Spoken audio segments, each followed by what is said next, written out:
Hello everyone, this is your educator Mansi Gupta. Welcome to ready for study. आज हम class 7th की सामाजिक विज्ञान यानी कि एसएसटी की वर्कशीट करने जा रहे हैं।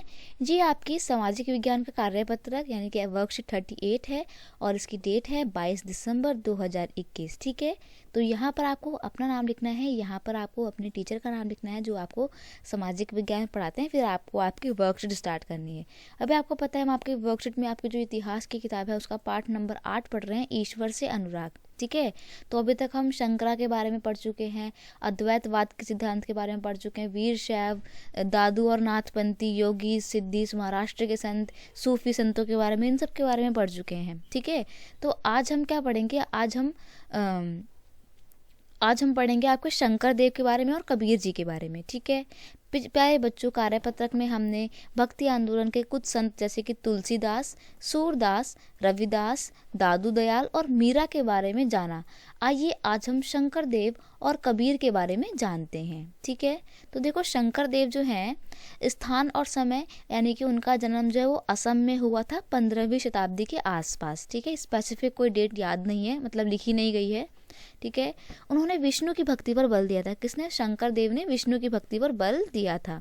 उन्होंने असमिया भाषा में कविताएं और नाटक लिखे, यानी कि असम में बोली जाने वाली भाषा असमिया में ही उन्होंने अपनी बातों को और कविताओं को, नाटकों को, गाने वगैरह को लिखा। उन्होंने ही नामघर, कविता पाठ और प्रार्थना गृह यानी कि एक कविता वगैरह पढ़ने के लिए एक जगह जहाँ पे लोग प्रार्थना भी किया करते थे वो स्थापित की। ठीक है, उस जगह को बोला जाता था नामघर। ठीक है, नामघर स्थापित करने की पद्धति चलाई जो आज तक चल रही है। शंकर देव की भक्ति का सार एक शरण नाम धर्म, एक सर्वोच्च सत्ता के प्रति समर्पण के नाम से जाना गया। शंकर देव की शिक्षाएं भगवत गीता तथा भागवत पुराण पर आधारित है। उन्होंने ज्ञान के प्रसार के लिए सत्र या मठों की स्थापना को प्रोत्साहित किया। ठीक है, उनकी प्रमुख रचनाओं में कीर्तन घोष जो है शामिल हैं।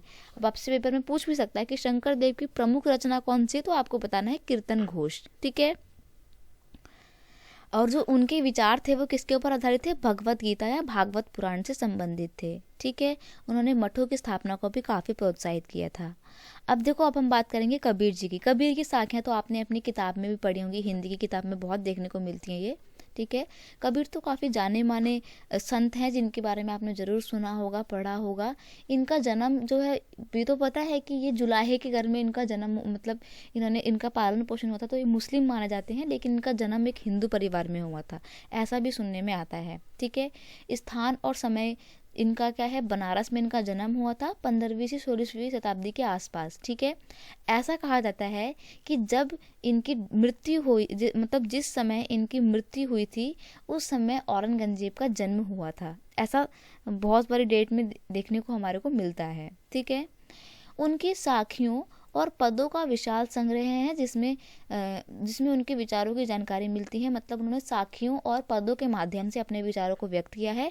कबीर के कुछ भजन तथा साखियाँ गुरु ग्रंथ साहिब, पंचवाणी और बीजक में भी संग्रहित हैं। ठीक है, उनके काव्य की बोलचाल भाषा जो है वो बोलचाल की हिंदी थी जो आम आदमियों द्वारा आसानी से समझी जा सकती थी। मतलब उन्होंने अपने जो विचार हैं किसी कोई ऐसी लैंग्वेज में नहीं बोले जो लोग समझ ही ना सकते। उन्होंने बहुत ही साधारण से शब्दों में अपनी बातों को लिखा है, वो भी हिंदी भाषा में, जिसको नॉर्मल सभी लोग पढ़ के समझ सकते थे। उन्होंने कभी कभी रहस्यमयी भाषा का भी प्रयोग किया जिसे समझ पाना थोड़ा कठिन होता था। ठीक है, रहस्यमयी भाषा का इस्तेमाल ज़्यादातर आपके सूफी संत किया करते थे। ठीक है, कबीर के उपदेश प्रमुख धार्मिक परंपराओं के पूर्ण एवं प्रचंड अस्वीकृति पर आधारित थे। आपके जो कबीर दास जी थे ना, ये बड़े बड़े कैसे इंसान थे? बहुत ही खरा जवाब देने वाले इंसान थे। ठीक है, कोई भी धार्मिक पूजा वगैरह, कर्मकांड वगैरह हुआ करते थे ना, कि हिंदू धर्म में वो होते थे, बलि देनी होती थी, यज्ञ करवाने पड़ते थे, पता नहीं कौन कौन सी चीज़ें होती थी, तो कबीर जी ने उनका पूरा पूरा विरोध किया। उनके उपदेशों में विभिन्न धर्मों की आडंबरपूर्ण पूजा के सभी रूपों का मजाक उड़ाया गया है। मतलब उन्होंने ना यही बोला कि हिंदू लोग जो है पागल हो रखे हैं, अपने भगवान के पीछे पता नहीं क्या क्या करते हैं। ठीक है, मुसलमानों के लिए भी उन्होंने ऐसे ही बोला, यानी कि जो प्रत्येक धर्म के जो कर्मकांड थे उसका उन्होंने बहुत ही उपहास उड़ाया। मतलब वही उनके बारे में वो हंसते थे उनको बोल के कि अरे बेकार के सब लोग बातें करते रहते हैं।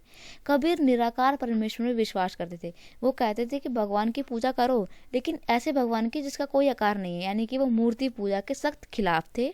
उन्होंने यह उपदेश दिया कि भक्ति के माध्यम से ही मोक्ष की प्राप्ति हो सकती है, और उनके लिए भक्ति का मतलब था भगवान को मन मन में याद करना। ठीक है, हिंदू तथा मुस्लिम दोनों ही उनके अनुयायी थे। आप ये नहीं कह सकते कि कबीरदास जी हिंदू थे या मुस्लिम थे, नहीं, वो दोनों ही थे। ठीक है, भक्ति संतों का एक महत्वपूर्ण योगदान संगीत के विकास में था।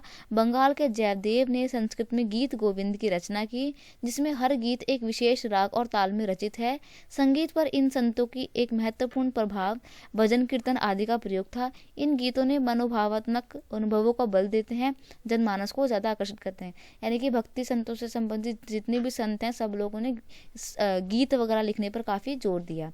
इस पेज का स्क्रीनशॉट ले लो, क्योंकि आपके जितने भी आंसर हैं वो आपको इसी में मिल जाएंगे, तो आप अपना आराम से बैठ के काम करते रहना। बाकी पढ़ लेते हैं। शंकर देव ने कौन सी पद्धति चलाई थी? तो उन्होंने नाम घर की, ठीक है, नाम घर स्थापित करने की पद्धति चलाई थी, जहाँ पर लोग पाठ करने के लिए और प्रार्थना करने के लिए जो है आया करते थे। ठीक है, और यह प्रथा का जो है अभ्यास जो है वो आज भी किया जाता है, मतलब ये प्रथा आज भी कंटिन्यू है। ठीक है, अगला प्रश्न है प्रश्न नंबर 2। कबीर द्वारा अभिव्यक्त प्रमुख विचार क्या थे? उन्होंने इसे कैसे व्यक्त किया? यानी कि कबीर जो है वो उनके प्रमुख विचार क्या क्या थे, ये लिखना है। कबीर द्वारा व्यक्त किए गए प्रमुख विचार प्रमुख धार्मिक परंपराओं की अस्वीकृति को और निराकार सर्वोच्च ईश्वर में विश्वास पर आधारित थे। ठीक है, यानी कि वो अमूर्त भगवान, यानी कि भगवान की मूर्ति पूजा का विरोध करते थे, और जो भगवान का कोई आकार नहीं है उसकी भक्ति करने में वो विश्वास करते थे, और सभी धर्मों की जो परंपराएं होती हैं उसको वो अस्वीकार कर देते थे। ठीक है, या फिर तिरस्कार कर देते थे। कबीर के लिए मुक्ति का मार्ग भक्ति या भक्ति के माध्यम से था, यानी कि मुक्ति यानी कि मोक्ष की प्राप्ति।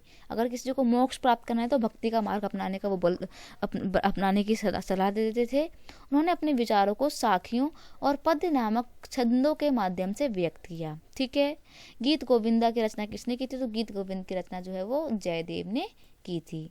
बस ये आपकी वर्कशीट इतनी सी थी, छोटी सी वीडियो थी। तो अगर आपको ये वीडियो अच्छा लगता है तो उसे अपने दोस्तों के साथ और क्लास ग्रुप में भी शेयर कीजिए। वीडियो को लाइक कीजिए और कमेंट करके बताना कि वीडियो कैसा लगा। और अगर आप चैनल पर नए हो तो सब्सक्राइब करना मत भूलना। मिलते हैं नेक्स्ट वीडियो में नेक्स्ट वर्कशीट के साथ। तब तक के लिए थैंक यू सो मच बच्चे। Bye bye, God bless you.